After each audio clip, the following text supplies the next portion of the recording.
وَلَقَدْ يَسَّرْنَا الْقُرْآنَ لِلذِّكْرِ فَهَلْ مِن مُّدَّكِرٍ۔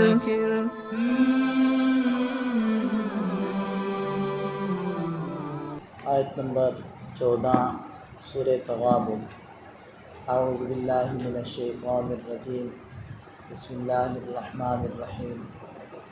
یا ایہا الذین آمنوا ان من ازواجکم واولادکم عدوا لکم فاحذروہم وان تعفوا وتصفحوا وتغفروا فان اللہ غفور رحیم۔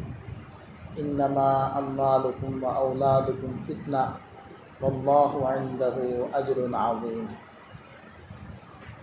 یا ایہا الذین آمنوا، اے ایمان والو، ان من ازواجکم واولادکم، یقیناً تمہاری بیویوں اور تمہاری اولاد میں سے بعض عدو لکم، تمہارے دشمن ہوتے ہیں، فاحذروہم، ان سے بچ کر رہو، احتیاط کرو۔ یہ آیت مبارکہ نازل ہوئی جب ہجرت مدینہ ہو چکی تھی، اور بعض وہ لوگ جو ہجرت مدینہ کے بعد دار اسلام کے اندر داخل ہوئے اور انہوں نے مدینہ کی طرف ہجرت کرنا چاہی، تو ان کے اہل خانہ نے، ان کی اولاد نے ان کو ہجرت سے روک دیا، جبکہ اس موقع کے اوپر ہجرت کرنا فرض تھی ہر مسلمان کے لیے۔ تو گویا کہ ان کی اپنی بیوی، ان کی اپنی اولاد وہ رکاوٹ بن گئی۔ اسی طرح بعض حضرات فرماتے ہیں کہ ایک روایت میں جیسے آتا ہے کہ ایک صاحب مدینہ طیبہ میں تھے، جب بھی وہ کسی بھی غزوے میں، کسی بھی جہاد میں جانے کی نیت کرتے، ارادہ کرتے، تو ان کے اہل خانہ، ان کے بچے، ان کی بیوی وہ رونا پیٹنا ڈال دیتے کہ جی آپ چلے جائیں گے، ہمارا کون پرسان حال ہوگا، ہمارا کیا بنے گا، تو وہ رکاوٹ بن جاتی۔ اب ہمارے اوپر یہ آیت مبارکہ کیسے منطبق ہوتی ہے؟ ہمارے اوپر ایسے منطبق ہوتی ہے کہ دیکھیں، گھر کے اندر ایک نارمل دینداری کا ماحول چل رہا ہوتا ہے، وہ رمضان آیا، روزے بھی رکھ لیے، کوئی تہجد، کوئی تراویح، کوئی تلاوت، کوئی ذکر، سب چیزوں کا اہتمام ہو گیا۔ رمضان کے بعد بھی کچھ نہ کچھ دینداری چلتی رہی، لیکن جہاں موقع آیا شادی کا، بیاہ کا، خوشی کا، تو وہاں آپ دیکھیں گے کہ وہ خواتین جو بہت ہی باپردہ، باشرع سمجھی جاتی تھیں، تہجد گزار تھیں، اللہ اللہ تسبیح ہر وقت ہاتھ میں رہتی تھی، ذکر، تلاوت اور ترجمہ تفسیر کے ساتھ قرآن، لیکن اس موقع کے اوپر پردہ گیا، کوئی پردے کے پاس نہیں ہے، وہی باریک کپڑے، باریک دوپٹہ، وہی میوزک کا اہتمام، وہی اللہ کی نافرمانیاں، اللہ کے رسول صلی اللہ علیہ وسلم کی نافرمانیاں، سب دینداری ختم ہو گئی، حتیٰ کہ ان کی تو ختم ہوئی تھی، ان کی وجہ سے ان صاحب کی بھی دینداری ختم ہو گئی، کھل کر سب کچھ ہو رہا ہے، ساری نافرمانیاں ہو رہی ہیں، اور کروانے والے کون ہیں؟ پیسہ تو ابا کا استعمال ہو رہا ہے، لیکن وہ سارے چونچلے اور وہ سارے وہ جو رسم و رواج تھے، ان کو کروانے والے ان کے اہل خانہ ہیں، بیوی ہیں اور بچے ہیں، کہ جی خوشی کا موقع ہے، ایک ہی موقع آیا ہے، اب بھی نہیں کریں گے تو کب کریں گے؟ کبھی مطالبہ آ جاتا ہے انہی کی طرف سے، اولاد اور اہل خانہ کی طرف سے، کہ جی ٹھیک ہے آپ اس آفس کے اندر ملازمت کر رہے ہیں، فلانا بھی تو کر رہا ہے، ان کے ہاں تو انڈے پراٹھے اور ہمارے ہاں خشک روٹی، ان کے تو گھر بھی بن گئے، ہمارے تو وہ بھی نہ بنے، ان کے پاس تو گاڑی بھی آ گئی، ان کے تو بچے بھی یہاں پہنچ گئے، اور ہماری حالت دیکھیں تو گویا کہ حرام کی طرف لے جانے والے وہ ایک ذریعہ۔ اچھا، اور ایک پہلو دیکھیں کہ آدمی تھوڑی سی ہمت کرتا ہے کہ تھوڑی سی قبر آخرت کی فکر آئی کہ میں بھی ذرا باشرہ بن جاؤں، میں بھی داڑھی رکھ لوں، میں بھی نماز روزے کا پابند بن جاؤں، تو پہلی رکاوٹ کہاں سے آتی ہے؟ پہلی رکاوٹ اس کے گھر سے آتی ہے۔ ٹھیک ہے جی، آپ نماز تو پڑھتے ہی ہیں، بس کافی ہے نا، چلو داڑھی بھی رکھنی ہے تو چھوٹی چھوٹی رکھ لیں، اب اتنی بڑی داڑھی رکھنے کی آپ کو کیا ضرورت ہے؟ اور نہیں ہے دیندار، فلانا بھی تو ہے، وہ بھی تو دیندار ہی ہے، تو اب آپ کو کیا ضرورت پڑ گئی مولوی بننے کی، صوفی بننے کی؟ بس ٹھیک ہے نا، چل رہا ہے سب کچھ۔ تو اس اعتبار سے اب ہم اس آیت مبارکہ کو دیکھیں، یا ایھا الذین آمنوا ان من ازواجکم و اولادکم، اے ایمان والو تمہاری بیویاں اور تمہاری اولاد میں سے بعض عدو لکم، تمہارے دشمن ہیں، وہ تمہارے لیے بہت بڑی رکاوٹ ہے، اور ایسی مؤثر رکاوٹ ہے کہ جس کے آگے آپ فیل ہو جائیں گے، ساری دینداری ختم ہو جائے گی۔ فاحذروہم، ان سے بچو، احتیاط کرو۔ اب جب یہ آیت مبارکہ اس انداز میں آ گئی تو جو شان نزول ہے وہاں بھی ایک فطرتی بات تھی کہ جذبات پیدا ہوئے کہ اب ہم نے بات نہیں ماننی، اب ہم نے سختی کرنی ہے، تو گھر کے ماحول کو بھی تو معتدل رکھنا ہے نا۔ ظاہری بات ہے، اگر گھر کا ماحول ہی بگڑ گیا اور آدمی شدت کے اوپر اتر آیا، سختی کرنے لگ گیا، تو پھر بھی تو کام نہیں چلے گا نا۔ تو اس موقع کے اوپر یہ حکم فرما دیا۔ اب ہم بھی تو سن رہے ہیں نا، اور یہ سب معاملات ہمارے ساتھ ہیں۔ ظاہری بات ہے، انسان گناہوں میں پڑتا ہے، عام طور پر اس وجہ سے پڑتا ہے کہ اس کے اوپر پریشر ہوتا ہے، اس سے مطالبے ہوتے ہیں، اور یہ خاص طور پر جو میں نے شادی بیاہ کا موقع کہا ہے، اس پر تو بس سب ہی مبتلا ہے۔ تو اب یہ باتیں سن کر، یہ آیت مبارکہ سن کر دل میں جذبہ پیدا ہوتا ہے کہ آئندہ میں یہ سختی کروں گا، یہ تشدد کروں گا۔ تو اللہ تعالیٰ نے وہ حالات کو اعتدال پر لانے کے لیے ارشاد فرمایا، وَإِن تَعْفُوا وَتَصْفَحُوا وَتَغْفِرُوا، 3 الفاظ استعمال فرمائے، تینوں کا تقریباً ترجمہ ایک ہی۔ وَإِن تَعْفُوا، اگر تم درگزر کرو، وَتَصْفَحُوا، اور چشم پوشی کرو، وَتَغْفِرُوا، اور بخشش کرو، فَإِنَّ اللَّهَ غَفُورٌ رَحِيمٌ، تو اللہ تعالیٰ بخشنے والے مہربان ہے۔ یعنی جو ہو چکا، اب ان کی وجہ سے گھر کا ماحول برباد مت کرو، اس میں تو کر لو چشم پوشی، لیکن آئندہ تم محتاط رہو۔ اور اس میں اس بات کی طرف بھی اشارہ ہے کہ ان کو لانا ہے۔ اس چشم پوشی کا یہ مطلب نہیں ہے کہ چلو خیر ہے، ایک موقع آیا ہے، یہ بھی کھل کے کر لیں، نہیں، بلکہ تم نے خیال کرنا ہے، تم نے اپنی احتیاط پوری کرنی ہے، لیکن اس احتیاط کے اندر شدت کا پہلو اختیار نہیں کرنا، توڑ والا پہلو اختیار نہیں کرنا، جوڑ کر رکھنا ہے، حوصلے کے ساتھ رہنا ہے، اور حدود سے تجاوز نہیں کرنا، اور اپنے تئیں پوری کوشش کرنی ہے کہ لاٹھی بھی نہ ٹوٹے اور سانپ بھی نہ بچے، اس کو بھی مارنا ہے اور لاٹھی کو بھی بچانا ہے۔ ہاں، جو ہو چکا ہے اس کے اوپر ماحول کو خراب نہ کرو، اس کے اوپر معافی والا، درگزر والا معاملہ کرو۔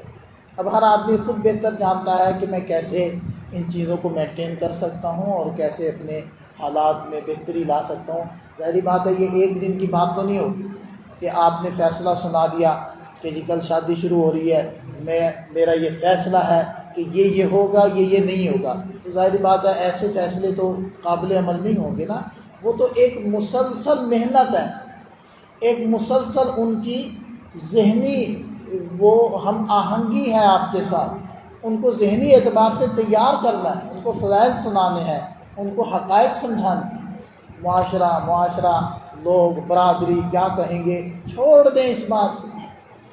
کبھی یہ بھی سوچیں کہ اللہ کیا کہے گا، کبھی یہ بھی سوچیں کہ اللہ کے رسول صلی اللہ علیہ وسلم کے پاس جب جائیں گے کل قیامت کے دن کیا منہ دکھائیں گے، کس منہ سے حاضر ہوں گے کہ وہ نبی جنہوں نے ہمارے لیے پتھر کھائے، جنہوں نے ہمارے لیے دعائیں کی، اتنی دعائیں کی کہ کوئی باپ اپنی اولاد کے لیے نہیں کرتا، کوئی ماں اپنی اولاد کے لیے نہیں کرتی، اتنی دعائیں وہ نبی پاک صلی اللہ علیہ وسلم نے ہم سب کے لیے کی۔ ان کی لائی ہوئی زندگی کے ساتھ ہم نے کیا کیا، اور وہ اللہ جو ہمیں دیکھیں پال رہا ہے، ہمیں رزق دے رہا ہے، اتنی نعمتیں دے رہا ہے، صرف گننے بیٹھ جائیں تو گننے میں نہ آئیں، گن نہیں سکتے، شکر گزاری تو بہت دور کی بات، اس اللہ کو ناراض کرتے ہیں۔ کبھی یہ بھی تو سوچیں برادری کیا کہے گی، لوگ کیا کہیں گے، یہ بھی تو سوچیں کہ اللہ کیا کہے گا۔ تو ذہن سازی، ماحول بنانا، ان کو قائل کرنا۔ آگے مزید ارشاد فرمایا انما اموالکم و اولادکم فتنہ، تمہارے اموال اور تمہاری اولاد تمہارے لیے آزمائش ہے۔ ایک حدیث پاک میں آتا ہے کہ قیامت کے دن جب بندہ پیش ہوگا تو کہنے والا کہے گا کہ اس کے اعمال اس کی اولاد کھا گئی، اس کی اولاد اس کے اعمال کا، اس کی نیکیاں کھا گئی، برباد ہوگی نیکی۔ اولاد ہو یا اموال ہو، یہ انسان کے لیے آزمائش ہو کہ ان کو کس طرح، وہ جیسے مال ہے نا کہ مال کے بارے میں یہ سوال ہوگا کہاں سے کمایا، کہاں خرچ کیا۔ یعنی ہم مال حاصل کر لیتے ہیں تو بعض دفعہ یا اکثر اوقات ہم جائز ذرائع سے مال حاصل کر رہے ہوتے ہیں، تو یہ تو فکر ہوتی ہے کہ مال کو میں نے حاصل کیسے کرنا ہے، وہ حلال ہونا چاہیے۔ الحمدللہ جن کے اندر یہ فکر بیدار ہے الحمدللہ کہنا چاہیے، ورنہ بہت سارے لوگوں کے اندر تو یہ فکر ہی ختم ہوتی جا رہی ہے کہ کس ذریعے سے آ رہا ہے، بس آنا چاہیے، ذریعے کو چھوڑیں۔ تو یہ تو کسی حد تک انسان میں فکر ہے مسلمان میں کہ کس ذریعے سے آ رہا ہے، لیکن جب آ جاتا ہے تو پھر اس کی پرواہ نہیں ہوتی کہ میں نے خرچ کیسے کرنا ہے۔ وہ یہ سمجھتا ہے کہ کمانے کے اندر تو پابندی ہے، لیکن خرچ کرنے میں میں آزاد ہوں، میرا مال ہے، میں مالک ہوں، جہاں بھی لگاؤں۔ لہٰذا دیکھ لے کہاں کہاں مال خرچ ہو رہا ہے، کن کن جگہوں کے اوپر مال لگ رہا ہے۔ جہاں لگنا چاہیے وہاں نہیں لگتا، جہاں نہیں لگنا چاہیے وہیں لگ رہا ہے۔ تو یہ بھی آزمائش ہے، مال دے کر آزمایا جا رہا ہے۔ اس لیے تو مالداروں کا حساب سخت ہو، مشکل ہو، غریب جلدی نکل جائیں گے۔ تو مال کمانا بھی ٹھیک ذریعے سے ہے، خرچ بھی ٹھیک جگہ کے اوپر لگا۔ پھر اولاد مل گئی تو اولاد بھی اللہ کی نعمت۔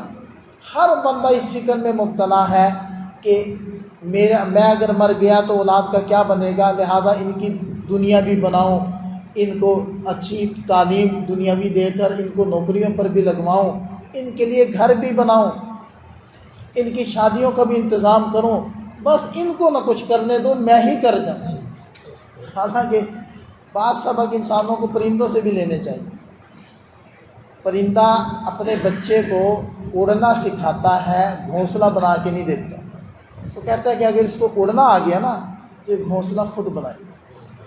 تو ہم بچوں کی اخلاقیات کی فکر کریں، ہم بچوں کو ایک حقیقی معنی میں مسلم بنائیں، با اخلاق با کردار بنائیں، ظاہر باطن جن کا ایک ہو وہ بنائیں، اللہ اس کے رسول کا تعارف دیں، اللہ اس کے رسول کا حقیقی غلام بنائیں۔ گھر ان کے لیے خود بن جائیں گے، یہ خود بنا لیں، یا نہیں بنائیں گے بنا بنایا لے لیں، یہ فکر نہ کریں۔ اچھا آپ بھی بہت ساری زندگی گزار چکے ہیں، ہم نے بھی دیکھا ہے بہت کچھ۔ کبھی آپ نے ایسے دیکھا ہو کہ کوئی صاحب وفات پا گیا، چھوٹے چھوٹے بچے چھوڑ گیا اور وہ رل گئے، ان کو نہ چھت نصیب ہوئی، نہ کھانے کو روٹی ملی، نہ پینے کو پانی ملا، یا جو پہلے وہ زندگی گزار رہے تھے ابا کے ہوتے ہوئے اب اس سے بھی بہتر ان کی گزری۔ کیا دیکھا آپ نے؟ میں نے تو یہی دیکھا کہ ابا کے ہوتے ہوئے جو گزار رہے تھے اس سے بہتر ان کی زندگی ہوگی، معاشی مالی اعتبار سے وہ اس سے اچھی انہوں نے زندگی گزاری۔ میری آنکھوں کے سامنے ایسے خاندان آپ نے بھی دیکھا ہوگا، جس کی فکر کے اندر ہم اولاد کو برباد کر بیٹھتے ہیں، بسا اوقات ہمارے جانے کے بعد وہ ہم سے بھی اچھی دنیا کی زندگی گزار۔ یعنی دیکھیں ہم میں سے ہر ایک اپنے باپ کو دیکھے، ابا کو دیکھے کہ انہوں نے اتنی مالداری میں گزاری جتنی میں ہم گزار رہے ہیں۔ پھر دادا کی طرف جائیں کہ دادا نے اتنی مالداری میں زندگی گزاری جتنی ہمارے ابا نے گزاری۔ پھر دادا سے بھی پیچھے چلے جائیں تو ہمیں ملے گا کہ ہم ان سے زیادہ اچھی زندگی گزار رہے ہیں، باعتبار اموال کے، دنیاوی اعتبار سے میں بات کر رہا ہوں۔ تو جب ہم ان سے زیادہ مالداری کے ساتھ جی رہے ہیں تو ہم اللہ سے امید رکھیں کہ ہماری اولاد کو اس سے بڑھ کر ملنا ہے، اس سے کم نہیں ملنا۔ پھر ہماری ذمہ کیا فکر؟ ہماری ذمہ فکر تھی کہ ہم ان کو ایک اچھا مسلمان بناتے، اللہ اس کے رسول کا تعارف دیتے۔ آدمی کی دینداری کا پتہ کہاں سے چلتا ہے؟ دیکھیں یہ تو ہمارا ظاہر ہے نا کہ داڑھی رکھی ہے ہم نے، ٹوپی سر پر ہے اور سنت کے مطابق ہمارا لباس ہے، نماز ہم پڑھ رہے ہیں، تلاوت بھی کرتے ہیں، ذکر بھی کرتے ہیں، یہ ہمارا ظاہر ہے۔ باطن کیا ہے ہمارا؟ ہمارے اندر دینداری کتنی ہے، کتنا کہ دین ہمارے اندر اترا ہوا ہے، اس کا پتہ کیسے چلے گا؟ اس کا پتہ ہماری خوشیوں سے چلے گا، اس کا پتہ ہماری غمیوں سے چلے گا کہ اس موقع پر ہم کیا کیا کرتے ہیں، اور اس کا پتہ ہماری اولاد سے چلے گا۔ ہماری اولاد میں جتنی دینداری ہے نا وہ اصل میں ریفلیکشن ہے ہماری، وہ ترجمانی ہے ہمارے باطن کی۔ ورنہ دیکھ لیں کہ ہم کس لائن پر ہیں اور ہماری اولاد کس لائن پر، ہمارے اہل خانہ کس لائن پر، وہ اصل ہماری باطن کی ترجمانی ہے۔ آدمی دل سے جن چیزوں کو ترجیح دیتا ہے اپنے پیاروں کو اس میں لگاتا ہے۔ تو اس لیے انما اموالکم و اولادکم فتنہ، تمہارے اموال تمہاری اولاد تمہارے لیے آزمائش ہیں، ذرا دھیان سے۔ واللہ عندہ اجر عظیم، اور اللہ کے پاس ہے بڑا اجر۔ اس میں ایک اشارہ اس بات کی طرف بھی ہے کہ زیادہ اولاد سے تمہیں امیدیں باندھنے کی بھی ضرورت نہیں ہے کہ بڑھاپے میں میرا سہارا بنے، کیونکہ اللہ پر ہی رکھو۔ تم نے جو ان کے ساتھ اچھائی کرنی ہے وہ اللہ کی رضا جوئی کے لیے کرنی، بقیہ اس کا اجر بھی اللہ سے پانا۔ ان سے سہارا بننے کی امید تمہیں ہونی نہیں چاہیے، ٹھیک ہے نا؟ وہ کیا ہوتے ہیں معاملات وہ اللہ پر چھوڑ، بس آپ ان سے امیدیں نہ لگائیں، لیکن اپنی ذمہ داری پوری کریں، بقیہ اپنا بدلہ اللہ تعالیٰ سے لینے کی فکر کریں اور اسی سے امید رکھیں اور اسی پر نظر رکھیں۔ اولاد پر نظر رکھنے کی آپ کو ضرورت ہی نہیں ہے۔ اللہ تعالیٰ ہمیں سمجھ عطا فرمائے، حقیقی معنی میں ہمیں قرآن و حدیث کی سمجھ عطا فرمائے، اور جو کوئی بات اللہ تعالیٰ ہمیں سمجھا دیں، سمجھ میں آ جائے، تو اس کے اوپر عمل کی بھی توفیق عطا فرمائے۔